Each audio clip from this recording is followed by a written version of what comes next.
اصحى يا شعبي وفوق من تاني، عمر الجاني ما يبقى ضحية، ده طابور خامس مع اخواني، كل جاسوس بالي شرعية، كله خلاص بقى فعلا واضح، كل ده من شر الماسونية.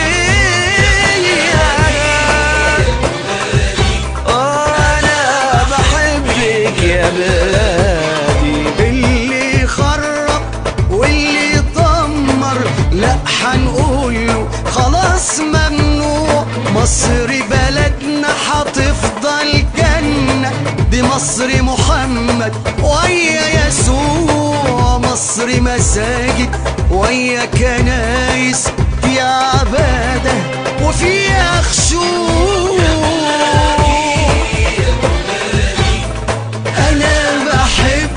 يا بلادي يلا يا شعب احسبها وفكر، هم اساسا عايزين ايه؟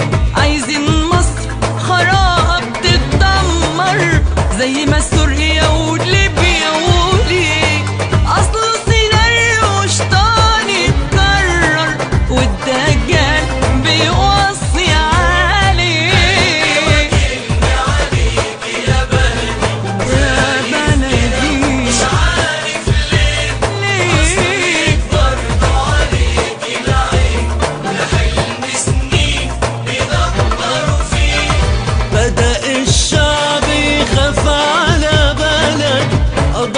شيء لو بالإحساس لازم نبني بلدنا ونعمل تحت الأرض جذور وأساس، وعشان يعلى المبنى ويكمل كله يشارك وبإخلاص.